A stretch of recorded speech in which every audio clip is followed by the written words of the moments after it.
اور پھر آپ کے جاوید لطیف صاحب بھی یہ فرمائیں کہ جناب دیکھیے ہم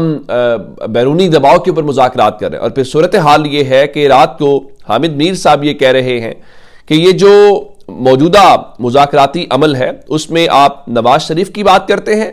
کہ چلے نواز شریف تو مسلم لیگ نون کے صدر ہیں اور شہباز شریف کے پاس وزارت عظمیٰ ہے اس وقت، اور ان کے مطابق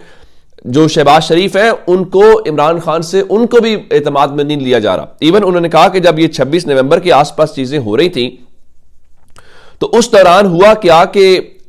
کچھ رابطے ہوئے محسن نقوی کے، اور جب رابطے ہوئے تو انہوں نے پرائم منسٹر آفس سے لائن نہیں لی بلکہ انہوں نے کہیں اور سے لائن لی۔ اب آپ کو بھی پتا ہے کہ محسن نقوی کن کے نمائندے ہیں تو انہوں نے کہاں پہ لائن لی ہوگی۔ اب رات کو حامد میر صاحب نے آن دی ریکارڈ یہ کہا ہے کہ حکومت بنیادی طور پہ عمران خان سے NRO مانگ رہی ہے۔ ان کا بتانا یہ ہے کہ آپ حکومت کی ادائیں اور ناز نخرے دے کر خواہش کا اندازہ لگا لیں کہ حکومت کہہ رہی ہے کہ ہم عمران خان کو بہت کچھ دینے کے لیے تیار ہیں، لیکن آپ بھی تو کچھ دیں نا، یعنی کچھ تو آپ بھی کمپرومائز کریں نا۔ تو اب ان کے مطابق یہ بنیادی طور پہ حکومت جو ہے وہ عمران خان کو کچھ دے نہیں رہی بلکہ عمران خان سے مانگ رہی ہے، اور ان کے مطابق گورنمنٹ کے اندر وسوسہ اور پریشانی یہ ہے کہ دیکھیں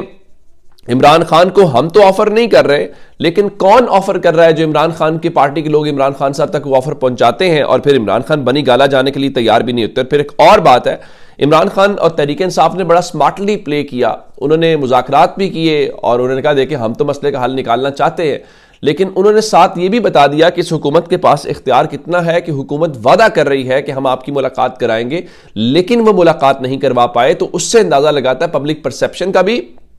اور گراؤنڈ ریالٹی کا بھی کہ بھائی اس حکومت کے پاس تو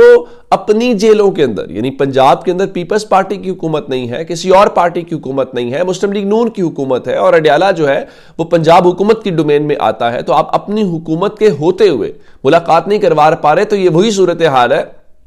جب خیبر پختونخوا کا وزیر اعلیٰ وہاں پہ FIR نہیں ہری پور والی کروا پاتا، تو یہ ویسا ہی معاملہ ہے۔ تو آپ کہیں یہی کہ جناب سامنے ایک حکومت ہے، تو سامنے حکومت جب ہوتی ہے تو پھر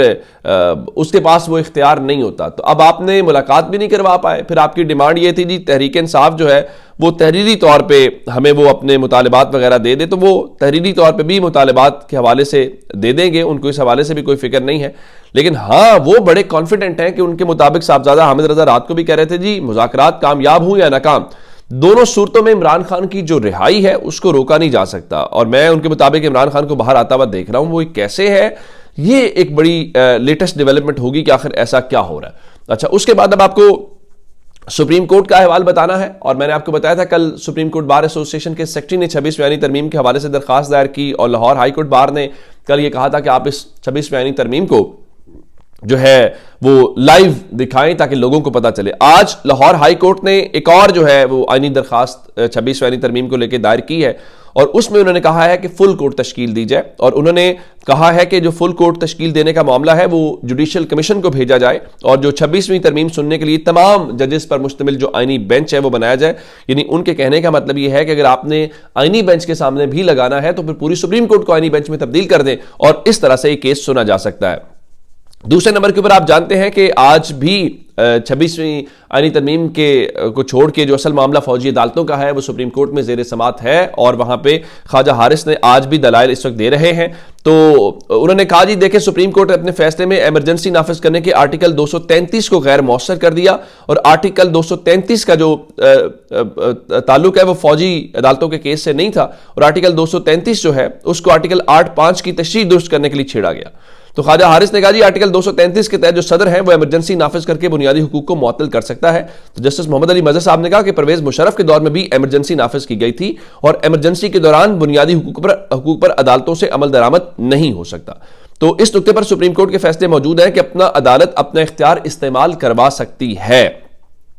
تو امین الدین خان نے کہا کہ بنیادی حقوق کا عدالتوں میں دفاع ہو سکتا ہے، صرف عملداری معطل جو ہے وہ ہوتی ہے۔ تو پھر اصل سوال آیا ان کا جی جو موجودہ کیس میں ملزمان کو فوجی تحویل میں لیا گیا ہے، تو جناب مسرت ہلالی صاحبہ نے کہا اس وقت تو ایمرجنسی بھی نافذ نہیں تھی، اگر یہ بھی کہیں کہ اس وقت بنیادی انسانی حقوق معطل ہوتے ہیں، اور اس وقت بنیادی انسانی حقوق معطل بھی نہیں ہوتے، تو یہ بڑا ایک امپورٹنٹ سوال عدالت کی جانب سے اس معاملے میں اٹھایا گیا۔ اور پھر ایک بڑا بنیادی سا سوال بار بار عدالتیں اٹھا رہی تھی، اور جسٹس محمد علی مظہر اور جسٹس جمال خان مندوخیل نے کہا کہ آپ یہ بتائیے کہ آخر ایسا کون سا ایویڈنس تھا آپ کے پاس یا ایسے کون سے شواہد ہیں جو آپ سمجھتے ہیں کہ وہ انسدادی دہشت گردی عدالتوں میں تو ان لوگوں کے خلاف پیش نہیں ہو سکتے لیکن فوجی عدالتوں میں پیش کیا جا سکتا ہے. ان کا جب ایف آئی آر ایک ہوتی ہے تو آپ یہ کیسے طے کر لیتے ہیں کہ اس کو فوجی عدالت میں جانا ہے اور اس کو جو ہے وہ ہم نے ٹرائل کرنا ہے اس کا انسداد دہشت گردی عدالتوں کے اندر؟ تو اب یہ بڑا بنیادی سوال ہے کہ آپ یہ بتائیے کہ جن لوگوں کے آپ نے ٹرائل فوجی عدالتوں میں کیے ہیں وہ کیوں کیے ہیں اور جن کے سیولز میں کر رہے ہیں وہ کیوں کر رہے ہیں. تو اسی نقطے کے اوپر اور پھر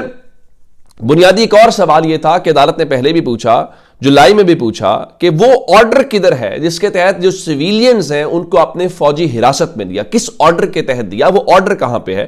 اس کا جواب آج بھی خواجہ حارث نہیں دے پا رہے تھے اور کہہ رہے تھے کہ ہم آگے چل کے جواب دیں گے, لیکن پھر مندوخیل صاحب نے ان کو کہا کہ آپ کے دلائل بہت اچھے ہیں لیکن میں اس کے اوپر جو ہے وہ بالکل بھی متاثر نہیں ہوا. اچھا, اس میں ایک اور جو بڑی امپورٹنٹ بات ہے, آج بھی عدالتیں 9 مئی کی ایف آئی آرز مانگ رہی ہیں. یعنی آپ روزانہ یہاں سنتے ہیں نا کہ 9 مئی کے اوپر, تو آج نعیم اختر افغان نے کہا کہ خواجہ صاحب ان تمام 9 مئی مقدمات کی ایف آئی آرز تو ہمیں دے دیں. پھر مسرت ہلالی صاحبہ نے کہا ایف آئی آرز تو ہیں لیکن بہت سارے سکم موجود ہیں اور ضمنی میں لوگوں میں ڈالا گیا ہے.